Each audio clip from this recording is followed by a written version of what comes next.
ఈ రోజు నుండి కొత్త పథకాలకు కాంగ్రెస్ పార్టీ ఇచ్చిన గ్యారెంటీలకు అప్లికేషన్లు పెట్టుకోమని చెప్పి కాంగ్రెస్ పార్టీ చెప్పడం జరిగింది। ఈ సందర్భంగా గ్రామాలలో తిరుగుతా ఉన్నాం కాబట్టి ప్రభుత్వానికి కొన్ని సూచన చేయాలని చెప్పి భావిస్తా ఉన్నాం। అందులో మొదటిది ప్రధానమైనది ఆల్రెడీ పెన్షన్ వస్తున్నటువంటి వారికి మళ్ళా కొత్తగా అప్లికేషన్ పెట్టుకునే అవసరం లేకుండా పెన్షన్ వస్తున్నటువంటి 44 లక్షల మందికి కూడా పెంచి 4000 రూపాయల పెన్షన్ జనవరి 1వ తారీఖు నుండి యథాతథంగా ఇవ్వవలసిందిగా ప్రభుత్వానికి సూచన చేస్తా ఉన్నాం। దాంతోని చాలా పెద్ద ఎత్తున పని భారం కూడా ఉద్యోగస్తుల పైన తగ్గుతుంది, ప్రజల పైన లైన్లలో నిలబడి ఇబ్బందులు పడేటటువంటి బాధ కూడా తగ్గుతుంది।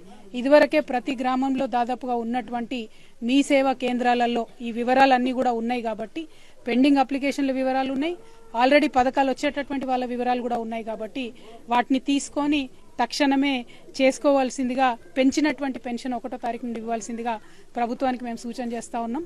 రెండవది మరి కొత్తగా పెట్టుకునేటటువంటి అప్లికేషన్లో నిరుద్యోగ భృతికి సంబంధించి ఏదైతే కాంగ్రెస్ పార్టీ గ్యారెంటీ ఇచ్చిందో దానికి సంబంధించి అప్లికేషన్ కాలంలో ఎక్కడా లేదు కాబట్టి అది ఉండే విధంగా ప్రభుత్వం తక్షణమే చర్యలు తీసుకోవాలని చెప్పి కోరుతా ఉన్నాం।